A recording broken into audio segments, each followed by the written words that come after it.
რა ხდება კვარასა და ლუის ენრიკეს შორის და რა სჭირს პარის სენ-ჟერმენს? რა არის 7+1? არსენალისა და ბაიერნის ახალი ტაქტიკური მიგნება, რომელიც დარწმუნებული ვარ, ბევრი თქვენგანისთვის საფეხბურთო გურმანებისთვის სიახლე იქნება. რამდენად სწორი იყო მადრიდის რეალი ჩაბი ალონსოს გაშვებაში და ბარსელონას აქილევსის ქუსლი მთავარი პრობლემა, რომელიც დღემდე გადაუჭრელი რჩება. ცროცხლიანი წლის პირველი ვიდეოთი დაბრუნდა, ბევრი დრო არ დავკარგოთ, გადავიდეთ პირდაპირ საქმეზე, რა თქმა უნდა, გათამაშებაც გვექნება ბოლოში, ასე რომ პირღავანდელ ვიდეოს ბოლომდე უყურეთ. დავიწყოთ პირდაპირ ცხელი თემით, კვარათი და პარი სენ-ჟერმენით, ყველამ უყურეთ დარწმუნებული ვარ ამ თამაშს, წააგო მოულოდნელ სპორტინგთან. PSG-მ და ეს პრობლემები არ დაწყებულა ამ მატჩიდან, ბოლო პერიოდში, აი დეკემბრიდან მოყოლებული, ასე ვთქვათ, დღევანდელ დღემდე, ნოემბერით შეგვიძლია ჩავთვალოთ. ხვიჩასა და ენრიკეს შორის ცოტათი დაძაბულობას შეინიშნებოდა და გუნდი ზოგადად არაეფექტურად გამოიყურება ამ სეზონში. ეგ გასაგებია ტრამვებიდან არის გამოწვეული, ჩემპიონი ხარ, ლიგა მოიგე, ყველამ შეგისწავლა და მეორე სეზონი ყოველთვის რთულია, ეგ ყველაფერი გასაგებია, მაგრამ რა ხდება ზოგადად გუნდში და რატომ შემცირდა, ასე თქვა, დაიკლო ხვიჩას როლმა? მე დიდი ხანია დაკვირვებას ვაწარმოებ, ასე თქვა, ამ გუნდს ძალიან ბევრ თამაშს უყურებ, ხშირად პატარა წვრილი ნიუანსებსაც ვაკვირდები და რა დასკვნამდეც მივედი არის ის, რომ ამ სეზონში განსაკუთრებით შემოდგომიდან დაწყებული ხვიჩა გახდა ფეხბურთელი, რომელსაც არის პირველი ცვლიან რა. დააკვირდით როგორი ტიპი ხარ, რა, გუნდი ვერ იგებს, 0-0-იან, 2-2-იან აგებს საერთოდ. და როდესაც რაღაცა გიჭირს, ან ნახევარდაცვაში, ან თავდასხმაში ხო ვიღაცას ცვლი პირველ რიგში, როცა გასატანი გაქვს, ხო? პირველი, ანუ 10-დან 8 შემთხვევაში ცვლიან ხვიჩას. სტატისტიკურად თამაშის სტილიდან გამომდინარე, რა ვიყოთ, ან ვინ ამწვავებს, ვინ თამაშობს გუნდურად, ინდივიდუალურად, ვინ ასე ვთქვათ, ყველაზე ძლიერი და მრავალფეროვანია, ვინ არის ყველაზე ნაკლებად ეგოისტი, ამასაც დიდი მნიშვნელობა აქვს. თქვენს კარგად იცით ამ გუნდში ეგოისტები ვინ არიან. აი ეს ყველაფერი რო შევკრათ, გამოდის რომ იმიტომ კი არა რომ ქართველია და რაღაცა. ამიტომ არ ვამბობ. აი ძალიან რბილად ვიტყვი ამჯერად დღევანდელ ვიდეოში უსამართლობის განცდა რჩება, რომ ცოტათი ჩაგრავენ, ჯერჯერობით ცოტათი და ეს ყველაფერი რო დაგროვდა, ამან ამ მიდგომამ შედეგი არ მოიტანა რა. რო გაიყვანეს ხვიჩა, მე რა სხვამ რა გააკეთა, რა მოიგეს, ამდენჯერ გადარჩნენ პენალტების სერიით, რამდენჯერ მოიგეს თამაში, ხო? ბოლოს საერთოდ წააგეს. შემდეგ უკვე ჩემპიონთა ლიგის წინ ფრანგულმა პრესამ დაწერა, სხვათაშორის მე არ მჯეროდა, რომ უკვე თადარიგიდან დაიწყებდა ხვიჩა თამაშს, ბარკოლა ჩაანაცვლებდა, მაგრამ ისეთ გამოცემებს არ დაუწერია და იმხელახმაური არ იყო და მეც ჩავთვალე, რომ კაი, რაღაცა ჭორია თქო, მაგრამ სამწუხაროდ ეს ყველაფერი ნაბიჯ მიდიოდა აქამდე და ვერ ვიტყვით, რომ ბარკოლას ისეთი სეზონი აქვს, აი შარშან გაცილებით მაგარი დასაწყისი ჰქონდა, რომ აი კონკურენციაა და რაღაცა ამოაგდო და ძალიან მარტივად შეიძლება რომ დუეს ნაცვლად ეთამაშა, გაცილებით ცუდი სეზონი აქვს დუეს თავის სტანდარტებთან შედარებით, რაც შარშან გვაჩვენა რა. და ეს ყველაფერი ზოგმა ისიც დაწერა, რომ მსოფლიო ჩემპიონატი მოდის, ნუ ნახევრად ფრანგული გუნდია პარი სენ-ჟერმენი შემოდგომიდან გამომდინარე და უფრო მეტი დრო ეძლევათ და პრაქტიკა ნაკრების წევრებს. არავის არ აინტერესებს იქ პარი სენ-ჟერმენში მსოფლიო ჩემპიონატისთვის კვარა როგორ ფორმაში იქნება, იმიტომ რომ საქართველოს ნაკრები არ არის მსოფლიოზე და რომც იყოს ფრანგებს ეგ მაგრად კიდიათ. ეს ნუ ერთ-ერთი ვერსია, რა თქმა უნდა, ამას ხალხი საუბრობს, მაგრამ გაცილებით მნიშვნელოვანია, რაზეც წეღან ვისაუბრე და თქვენი კომენტარები მაინტერესებს ამ თემასთან დაკავშირებით, რამდენად სამართლიანია ენრიკეს დამოკიდებულება ხვიჩასთან მიმართებით. ანუ შეტევაში ვის აქვს ყველაზე მეტი პრობლემა თქვენი აზრით და დაიმსახურა თუ არა ხვიჩამ აი ესეთი მიდგომა, რომ პირველი გაყავდეთ გაჭირვების დროს და აი ბოლო პერიოდში საერთოდ აი თადარიგში გადასვეს. ერთი მომენტი ხა რაც მინდა ხვიჩაზე აღვნიშნო, ანუ ჩემი გადმოსახედიდან, ჩემი სუბიექტური აზრია ეს და მაინტერესებს აქ თქვენ მეთანხმებით თუ არა. დავასრულებ დაწერეთ კომენტარებში. ჩემი მოკრძალებული აზრით, ხვიჩამ ნელ-ნელა შესაძლოა ამზაფხულს არა, მაგრამ დაუშვათ 2027-დან მაინც უკვე უნდა იფიქროს პარი სენ-ჟერმენიდან წასვლაზე, იმიტომ რომ დამოკიდებულების გამო არ ვამბობ. ამოწურა ამ გუნდმა, ამ ფორმაციის გუნდმა თავისთავად ყვარამაც რაღა უნდა მოიგოს პარი სენ-ჟერმენში და ენრიკეზეც დაიწერა რომ კონტრაქტის გაგრძელებას არ აპირებს, წასვლა უნდა, დემბელეც იქ წუწუნებს, დიდი ხელფასი უნდა და სხვა გუნდზე ფიქრობს ნელ-ნელა თუ მბაპესავით მეფური პირობები არ შეუქმნეს და მოკლედ ზოგადად პარი სენ-ჟერმენში ლიგას რომ მოიგებ, რავი, მე 4 და 5 წელი იმ გუნდში არ უნდა დარჩე იდეაში რა, ძალიან რთულია. ლიგა 1-ით ყოველწლიურად ჩემპიონთა ლიგაზე იბრძოლო. და გარდა ამისა, ანუ ხვიჩას სტატისტიკა ავიღოთ, აი 3 გოლი აქვს ამ სეზონში გატანილი ლიგა 1-ში. რამდენად ამუშავებენ დაცვაში ყველამ ნახეთ, ხო? ყოველ ტურში უყურებთ. კვდება, იცლება ენერგიულად დაცვაში ჩასვლით. არც ერთი სხვა შემტევი ამას არ აკეთებს, ამის ნახევარ სამუშაოსაც კი და ესეთი იმიჯი ჩამოუყალიბდა ხვიჩას სპალედან მოყოლებული, აი იყიდა ეს ბიჭი და აი მაგრად დააზღვევს დაცვას. ამ დროს ფრთები მოაჭრეს ტიპს რუბინიდან მოყოლებული ნაპოლის პირველი სეზონის საქართველოს ნაკრებში რა გოლები გატანილი, ეს ყველაფერი ნელ-ნელა შეუკვეცეს, ძალიან მეტი გვერდით პასი დაუგროვდა, ასე უკან სიფრთხილე, ჩარჩოებში ჩასვეს. და იქ მერე დემბელე ლაღობს, თავზე რო გადაუგდო, ეხლა ლილთან მაგარი გოლი რო გაიტანა, თუმცა სპორტინგთან გუშინ მოედანზე იყო თუ არა საერთოდ არ ვიცით, ვერ ვნახეთ. და იქ დუესაც კაი სკილები აქვს ხოლმე და ასე შემდეგ და ხვიჩა კვირა გამოშვებით, თვე გამოშვებით, თავისით რაღაცა უნდა იწვალოს შექმნას და ვარდები რა ფორმიდან, როდესაც შენს პროფილს ცვლის კლუბი თავის ინტერესებიდან გამომდინარე, რა თქმა უნდა, შენ სარგებლობ ამით. ლიგა და ყველაფერი მოიგე. მაგრამ პერსპექტივაში ვაბობ მაქსიმალურად 7-8 წელი 10 კარიერულ პერსპექტივაში თუ ასე გაგრძელდა ხვიჩას კარიერა კიდე წლები მივიღებთ საბოლოოდ ისეთ ფეხბურთელს რომელსაც სადღაც 30-32 წლის მიჯნაზე მარცხენა ვინგბეკად ჩაწევენ ან განაპირა მცველად აქცევენ რა ან ნახევარმცველი გახდება საერთოდ ძალიან ბევრი შეიტოვი ფეხბურთელი გვინახავს რომელიც კარიერის ბოლო ნახევარში უკვე დაცვას ჩაწიეს ბევრის დასახელება შეიძლება აი სტატისტიკა და ის თავისი სილაღე რო დაიბრუნოს ჩემი აზრით პრემიერ ლიგაში და ლა ლიგაში გადასვლა მისი კარიერისთვის არის აუცილებელი. ეხლა ოქტომბრის დასაწყისში, თებერვლის დასაწყისში ხდება უკვე 25 წლის იდეალური ასაკი აქვს. სადღაც 26 წლის ასაკში თუნდაც რო წავიდეს პრემიერ ლიგაში და ლა ლიგაში იქნება იდეალური. აი ერთი კადრი მინდა განახოთ, აი ესეთ სიტუაციებში ჩვენი ხვიჩა ყვარაცხელია, ვისაც ვიცნობთ საქართველოს ნაკრებში, ნაპოლიდან, პარის სენ-ჟერმენშიც გაუკეთებია ესეთი რაღაცები, ანუ ესეთ სიტუაციებში, როცა ერთ-ერთს რჩებოდა მცველთან, ანუ იმ მცველს კლავდა უბრალოდ ანადგურებდა. ასე პრაგმატულად და მორიდებულად არ მოქმედებდა რა. აქ რო გაცდენოდა მცველს, უკვე 2-2-ზე რჩებოდნენ შემდეგ და ხვდებით რაც იქნებოდა რა.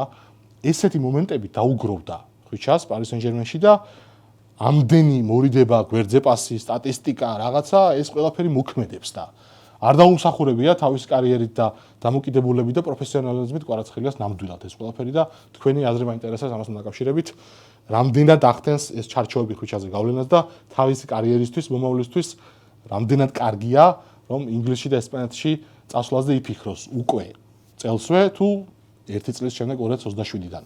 ველოდებით თქვენს კომენტარებს და რა თქმა უნდა დაალაიქეთ დღევანდელი ვიდეო აუცილებლად მეტი ლაიქი და მეტი კომენტარი მჭირდება თქვენი თანადგომა გათამაშებაც ვიდეოს ბოლოში გელოდებათ მოკლედ ეს ყველაფერი იცით ეხლა გადავიდეთ მორიგ საინტერესო თემაზე ვის თვლით თქვენ ჩემპიონთა ლიგის მთავარ ფავორიტებად ამ სეზონში და ჯერჯერობით მოდი თებერვლის ბოლო ჯერ არ არის მაგრამ მივდივართ თებერვლამდე მე რომ მკითხოთ ჩემი სუბიექტური და რავი შეიძლება ობიექტური აზრითაც თქვენ შეაფასეთ შემდეგ ყველაზე სახიფათო ორი გუნდი რო გამოვყოთ არსენალი და ბაიერნი ამას ვამბობდი რამდენი თვის წინათ და მათი თამაში გაგრძელდა ეს დონე შეინარჩუნეს განვითარდნენ და ისევ ყველაზე ორს საშიში გუნდად რჩება ამ გუნდებთან ადრეულ სტადიონზე დაპირისპირებას არავის ურჩევდა ეხლა განახებთ რატომ მოდი ჯერ დავიწყოთ ბაიერნით ალბათ ყველა მოყურეთ ლიგის ფაზის სტარტზე პარი სენ-ჟერმენი ბაიერნს ძალიან მაგარი თამაში იყო იქ მერე ლუის დიასის თამამ ბარათმა მეორე ტაიმი გააფუჭა მაგრამ პირველი ტაიმი იყო ღვთაებრივი და მაქედან მოყოლებული ეს ბაიერნი არსენალი გადაება ერთმანეთს ფავორიტობაში და გამოიკვეთა ტაქტიკური სიახლე, რაც ვიდეოს დასაწყისში ვახსენე. პრესინგის ახალი სტილი შექმნეს, ან ვერ ვიტყვი რომ სიახლეა იმდენად ახალი გეგენპრესინგის ახალი სახეობა, ასე ვთქვათ რა. Pro Max-ია რა, iPhone-ის არ იყოს, გაუმჯობესებული ვერსია არის გეგენპრესინგის და ეხლა დააკვირდით რას გულისხმობ. თან კადრებსაც უყუროთ. რა უქნა პარი სენ-ჟერმენს ბაიერნმა, როგორი პრესინგი ეთამაშა. პრესინგს თამაშობენ გუნდები 5 კაცით, 6 კაცით, ხო? ანუ 7 კაციანი პრესინგი არის ყველაზე მაქსიმალური რაც გვინახავს ალბათ და მაგაზე დიდ რისკს ძალიან იშვიათად ვინმე წევდეს რა. მაგრამ ამ შემთხვევაში პარიზში ჩვენ ვიხილეთ 8 კაციანი პრესინგი, ანუ 7+1 და რაში მდგომარეობს ეს ყველაფერი. ხო დაინახეთ რა ავადმყოფურად დაგეშილები და გაგიჟებულები ეცდნენ და მეტოქის ნახევრამდე სადამდე ჩადიან და როგორ ახდენენ ოკუპაციას იქაურობის. მაგრამ ეს +1 მდებარეობს იმაში რომ ცენტრალური მცველი, ერთ-ერთი ცენტრალური მცველი, ანუ ორიდან უფრო სწრაფი და ელასტიური რომელიც არის რა, იმიტომ რომ ზონები უნდა დაფაროს ძალიან სწრაფად. ამ შემთხვევაში უპამეკანო ადის მეტოქის ნახევარზე და ამას აკეთებს აი 10 ნომრის პოზიციაზე ადის რა. ცენტრალური მცველი სადამდე მეტოქის საჯარიმოდე ჩადის და კონკრეტული მეტოქის განეიტრალება ევალება. ვიღაცაებს კი არ აპრესინგებს, ან ერთი ადამიანი ყავს ესე მიჩენილი, ან თვითონმა დაავალა, ეს გათიშე, მოკალი გააქრე. ამ შემთხვევაში იყო მენდეში, რომელიც არის, რავი, ჯოკერია, პარის სენ-ჟერმენის, ყველა მიცით, რუსხლიანის მაყურებლებმა. თავდამსხმელია, ცენტრფორვარდია, საყრდენია, ყველგან თამაშობს, დაცვაშიც ყველგან და სად მოგევლინება ჯოკრად და სად შეძრება, კაციშვილმა არის ის. და ეს ზუსტად ეს შენი ცენტრში შემოწევები და რაღაცები გაუნეიტრალა კომპანიამ ენრიკეს ამ შეხვედრაში რა, ადიოდა ცენტრამდე, მეტოქის აჯარიმომდე და შუაში შეწეულ მენდეშს აპრესინგებდა და ამოსუნთქვის საშუალებას არ აძლევდა. გათიშა რა მაგ თამაში. მენდეში თავის პლუსები არ გამოაყენებინა.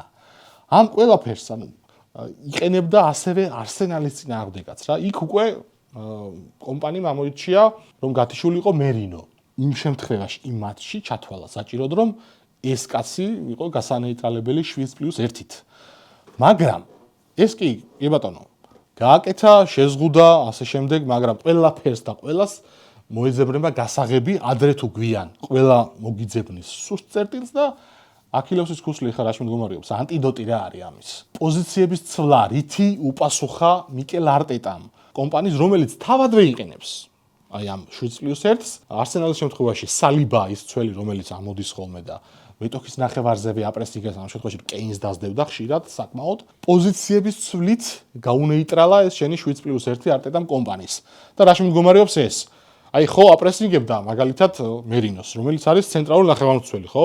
მეტწილად ყველგან თამაშობს ეს კაცი ხშირად, მაგრამ ცენტრში მოქმედებს. მერინო გადმოწია უფრო უკან და ცოტა მარჯვენა მცველი რო ადის ხოლმე რა ცენტრისკენ. მაგ პოზიციაზე ტიმბერი გაუშვა ვინგერად თავდასხმაში, მარჯვენა მცველი და საკა, რომელიც არის მარჯვენა ვინგერი, შემოწია ცენტრ ფორვარდის პოზიციაზე. ამ ყველაფერმა დააბნია ბაიერნი და უპამეკანო კომპანია ყველა, იმიტომ რომ ზონა რო დაეტოვებინა უპამეკანოს თავისი და გაყოლოდა ამ კაცს, რასაც 7+1 მოიცავს. იქ უკვე ძალიან სწრაფი გარემარბი არის შეწეული, რომელსაც სივცე თუ მიეცი დაგსჯის და გამოიყენებს, ამ ყველაფერმა გამოიწვია ამ გადაადგილებებმა მეტოქის დაბნება და შეშინება და ხედავთ კადრშიც უპამეკანო უკვე დარჩა თავის ნახევარზე, მერინო არის თავისუფალი, ცარიელი, შენი 7+1 აღარ მუშაობს, აღარ მოქმედებს. ფაფ, ბორჩა. მაგრამ ამას თუ იზამს ყველა, თუ შეუსრულებს, თუ ეყოლება შესაბამისი კადრები და შემსრულებლები, ძალიან დიდი მნიშვნელობა აქვს ამ ყველაფერს რა. გარდა ამისა, არსენალი ბაიერნის შემთხვევაში იქ ლუის დიასი არ ყავდა ბაიერნს, რომელიც ძალიან მაგარია ამ სეზონში და უდიდესი როლი აქვს გუნდში. ნუ მუსიალას და დევისს რომ თელინ პირველი წრე ტრავმა ჰქონდათ, ეგ ჯანდაბას არ ჩავთვალოთ, ეგ მოინელა ბაიერნმა ეგ დანაკლისი, მაგრამ პლუს დიასის წითელი ბარათი პარის სენ-ჟერმენიდან გაყვა. ამ თამაში ძალიან დაიწყო და ცოტათი მაინც უფრო სხვა სცენარს მივიღებდით და ალბათ უფრო თანაბარ ჯახს. არსენალმა მაინც უფრო დაჯაბრა რა. 60-40-ზე, 65-ით შევიძლია ვთქვათ, რომ აჯობა ბაიერნს. კიდევ ვისურვებდი მე ამ გუნდების დაპირისპირებას ცოტა უფრო გვიან ეტაპზე ჩემპიონთა ლიგის ფაზის, იმიტომ რომ საოცარ ტაქტიკურ ფეხბურთს თამაშობენ და ერთი სიამოვნებად გირჩევთ, ვისაც არ გაქვთ ეს მატჩი ნანახი, ინტერნეტში მოიძებნება ჩანაწერი, უბრალოდ თავისუფალ დროს ჩართეთ და ყურსასმენები გაიკეთეთ, ტელევიზორში არ გინდათ, აი ლეპტოპში რაღაცა ყურსასმენები ცალკე უყურეთ და იკაიფეთ, რა ტაქტიკური მასტერკლასი იყო ორივეს შესრულებით. დაწერეთ კომენტარებში, რამდენად მოგეწონათ 7+1 და ზოგადად იცოდით თუ არა ამ ტაქტიკური სიახლის შესახებ თქვენი აზრი ძალიან მაინტერესებს, მაგრამ მომენატრეთ თქვენთან საუბარი და დისკუსიები საფეხბურთო ნიუანსებზე. რა თქმა უნდა, 2000 ლაიქზე აგვყავს დღევანდელი ვიდეო, რომ გათამაშება ჩაირთოს. ასე რომ მეტი ლაიქი მჭირდება თქვენგან დღეს ამაზე ვიდეოს ბოლოში ვისაუბრებ გათამაშებაზე. ხა მივადექით ორ მეტნაკლებად გაჭირვებულ გუნდს არსენალთან, ბაიერნთან და პარის სენ-ჟერმენთან შედარებით, რეალს და ბარსელონას, რა დღე დაუდგათ. მოდი დავიწყოთ რეალით. ელ კლასიკო ბევრმა თქვენგანმა ნახა და ნუ ახალი წლებიდან და რაღაც სამსახურში მოკლედ მეც ბევრი საქმე მქონდა და ვერ დავიწყე სეზონი ელ კლასიკოთი, თორე გეგმავდით. აი კარგი მომენტი იყო, თუმცა ბევრმა ფაქტორმა შეგვიშალა ხელი. ძალიან მაგარი თამაში ვიხილეთ, შემდეგ დაიქცა ქვეყანა, დაინგრა, იქ მადრიდი ჩამოიშალა, არავინ ელოდა და გაუშვეს ჩაბი ალონსო. ამას არავინ ელოდა, იმიტომ რომ რეალმა ღირსეულად წააგო, 2-3 არაფერი ისეთი მარცხი არ იყო და თან პრესაც წერდა რომ ალონსომ ნდობა დაიმსახურა, წლის ბოლომდე ეგ იქნება და დაივიწყეთ, არ უშვებენ. თუმცა მე რაღაცები მოხდა, ამ თემაზე არ ვისაუბრები, კორიდორის არ მოწყობა, იქ ბაპესთან კონფლიქტი, ვინისიუსთან მანამდე, ასე შემდეგ მე უარყვეს ეგ ამბავი, პირიქით კარგი ურთიერთობა ჰქონდა და ასე შემდეგ. ფაქტი რა არის, რომ ძალიან სანდო წყაროებმა დაწერეს, მათ შორის ფაბრიციო რომანოც დაიმოწმა ყველაფერს და მანაც დადო ეს ინფორმაცია, რომ გუნდსა და ჩაბი ალონსოს შორის არ იყო კავშირი და არ უჯერებდნენ რიგი ფეხბურთელები ჩაბის, ვერ იგებდნენ მის დავალებებს, ან ვინც გაიგო არ მოსწონდათ, არ მიიღეს. მოკლედ, უშვებ კარლო ანჩელოტის ეპოქალურ მწვრთნელს, რომელმაც ორჯერ გიშველა, დაგიწერა ისტორია, საოცარი მოდელი და გუნდი შექმნა, ზიდანთან ერთად რა თქმა უნდა, ზიდანის წვლილიც უდიდესია. და შაშანელ სეზონში აი ბარსელონამ რა გვიქნა, მიუღებელია ჩვენთვის ამდენი კლასიკოს წაგება, ასე წაგება, კარლომ თავის დრო მოჭამა, ანჩელოტი დროს რო უძლებს ამაზე 7 წლის წინ სტატიაც მაქვს დაწერილი, ცრუსხიანშიც ბევრჯერ ვისაუბრე და სისულელე ანჩელოტის რო ესე მიუდგე, ეს კაცი არასდროს დაძველდება. მაგრამ კაი, რეალია და რეალში ყველაფერი ხდება, გაუშვეს. მოიყვანეს ახალგაზრდა პერსპექტიული მწვრთნელი, ძალიან მაგარი ხედვებით, კარგი ბექგრაუნდით, ისეთი უკანასო ისტორია ჰქონდა. და თან რეალი უყვარს, რეალის ფეხბურთელი იყო, სხვაგან ყველა წინადება უარყო, ბაიერნი, ლივერპული არ მაინტერესებსო, რეალი მინდა მოვიდა. ნორმალურად დაიწყო კი, დიდი მატჩებით წააგო, სიტისთან წააგო, ატლეტიკოსთან წააგო, ელ კლასიკო წააგო, სხვა სელტასთანაც სენსაციურად წააგო, მაგრამ რაღაც თამაშები მოიგო რა, ბარსას მანამდე მოუგო, იუვენტუსს მოუგო. ქონდა თავისი ნიშა, ტაქტიკური სიახლეები იყო, ეძებდა ფეხბურთელის პოზიციებს უცვლიდა, იქ გიულერის თემა იყო, ბევრი რაღაც იყო, პაპეს და ვინისიუსის ეს პოზიციების ცვლა და ანუ კაცი მუშაობდა რა და ანჩელოტის შემდეგ, როდესაც ესეთი განსხვავებული მწვრთნელი მოგყავს, რადიკალურად, საერთოდ სხვა სამყაროა რა, საერთოდ. და 6 თვეში უშვებ რა, 6 თვეს არ გასულა მე მგონი. ეს ყველაფერი იურგენ კლოპმა ძალიან მაგრად გაშალა, სხვათა შორის Sky Sport-თან ინტერვიუში ახსენა, რომ ზოგადად რეალში განსაკუთრებით ჩანსო და თანამედროვე ფეხბურთში იმ დასკვნამდე მივიდი, რომ მწვრთნელებს არ გვაქვს დრო და რეალში ყველაზე კარგად ჩანსო იგო რა. არ გვაცდიან რაიმე ახლის მიღწევას და დათესვას. კლოპა რაც ლივერპულში ეძია და იმუშავა, რეალიდან და ბარსელონადან 27 ჯერ გააგდებდნენ, ალბათ რა, წიხლით გაუშვებდნენ. არავინ არ აცდიდა კლოპს იმდენ წარუმატებლობას. რამდენის ლივერპულმა აცადა.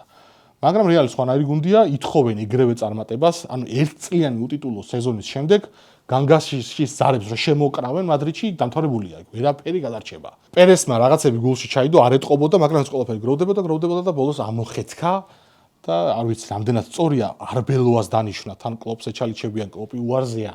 ვინ უნდა მივიდეს ეხა რეალში? ამ ეტაპზე ზიდანი და აბრუნეთო იძახიან, მაგრამ უკვე როგორც იტყვიან, გაიასტებული ამბავიაო რა. საფრანგეთის ნაკრებს იბარებს ზიზუ სოფილიოს შემდეგ. ეგ წყალი არ გაუვა ეკიპმაც დაწერა. და ამ გადმოსახედიდან ანჩელოტი წავიდა, ჩაბი ალონსო გააგდეს ამ დღეში, ვინ უნდა ჩაიბაროს რეალი ესეთ სტრესულ გარემოში, როდესაც თამასა არის ზემოთ ოლიმპომდე. რამდენად იყო ეს ყველაფერი ჩაბი ალონსოს ბრალი, რამდენად იყო ფეხბურთელების ბრალი და რამდენად არის ფლორენტინო პერესის ბრალი. მოდი, 3 ნაწილად დავყოთ. აი ამ 3 ნაწილიდან თქვენ ყველაზე მეტად პროცენტულად ვისი ბრალეულობას მიიჩნევთ, ასე ვთქვათ, გადამწყვეტ ფაქტორად იმისა, რა დღეშიც არის რეალი. მოკლედ, ველი თქვენ კომენტარებს, ეხლა მივოდექით ბარსელონას, რომელიც თითქოს დალაგდა ამ სეზონში, 11-მატჩიანი მოგებათა სერია ჰქონდა, სოსიედადთან წააგო ბოლოს, მაგრამ ეგეთი წაგება, ეგრე როცა აგებს გუნდი, თვალები დახუჭო შეგიძლია, იმდენად მაგრა ითამაშეს და იმდენად მაგრად ითამაშა სოსიედადის მეკარემ, რომ კაი, ეგეთ წაგებას ჯანდაბას, მაგრამ პრობლემა რაში მდგომარეობს ბარსასი. გასულ სეზონში, აი ინტერთან გახსოვთ ჩემი ვიდეოებიც იმ თამაშის რა დააყდა, ხო ამათ? სკამი და ორი ძირითადი ცველი დაიმტრათ, ვერ შეცვალეს, არ ყავთ სკამი და სეზონი რომ მორჩა, ყველა იძახდნენ, აი ცველს იყიდიან და დაალაგდება რა ეს გუნდი ამათ ვინ გააჩერებს და რაღაცა და გუნდის ღერძი ინიგო მარტინესი წავიდა, ფლიკის ამოწეული დაცვის ხაზი ეს გეგენპრესინგთან ერთად, ვისაც ეჭირა ეს ხელებში. თავარი დირიჟორი გუნდში აღარ იყო, არავინ იყიდეს, არავით შეცვალეს და ამ ყველაფერმა გამოიწვია დაცვის მორყევა ჩამოშლა კუბარსის შაშანელი კარგი თამაში სადღაც აორთქლდა და გამოჩნდა რომ თურმე მეწყვილესთან ერთად თამაშობდა კარგად, ვინც კი შეუწყვილეს ტანდემში.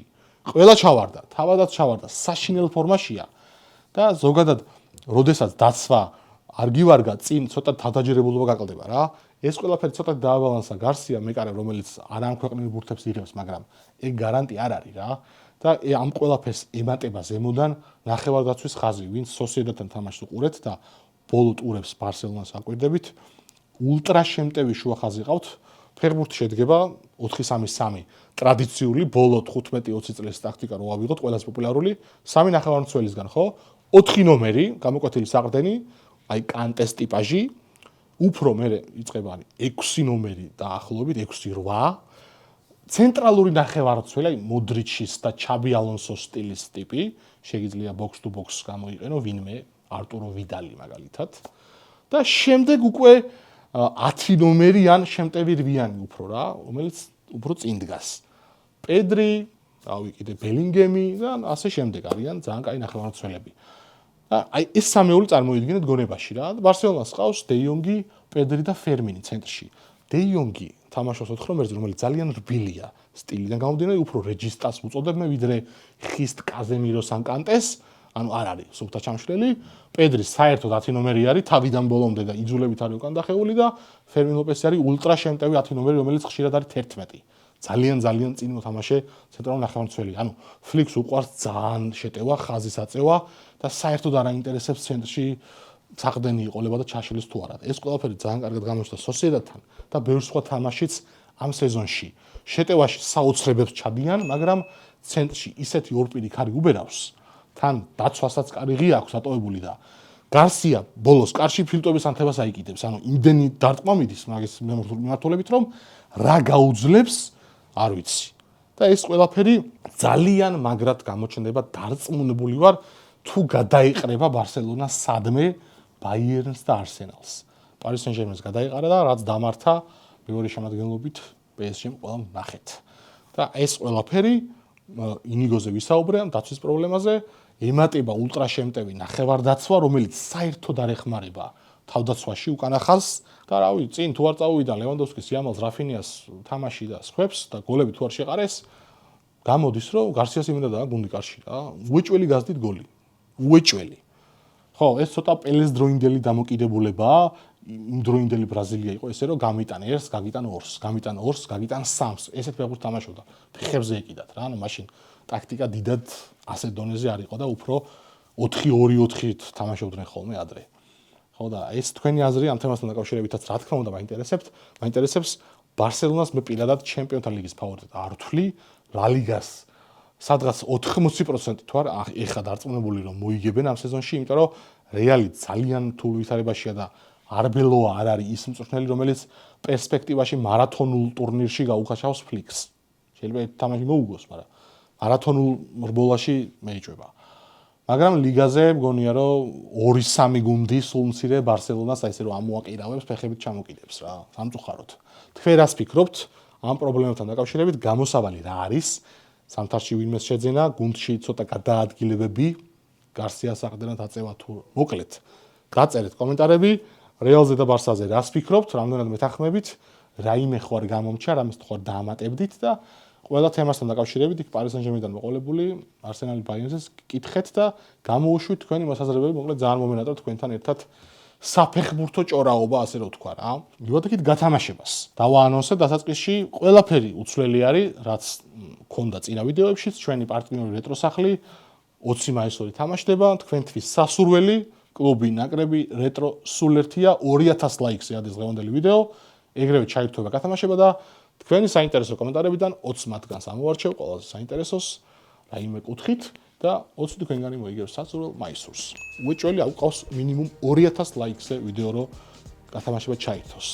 მოკლედ დღეისათვის სულ ეს იყო, ძალიან დიდი მადლობა დროის და ყურადღების დათმობისთვის. ზრუცხრიანი უკვე უფრო ხშირად დაბრუნდება, ძალიან ბევრ ცხელ ვიდეოს გპირდებით. საკლუბოსაც რა თქმა უნდა ძირითადად მე სანაკრებოც წამოგვეწევა და ასე შემდეგ უამრავი თემა არის მოკლედ ზრუცხრიანისთვის განსახილველი. დროებით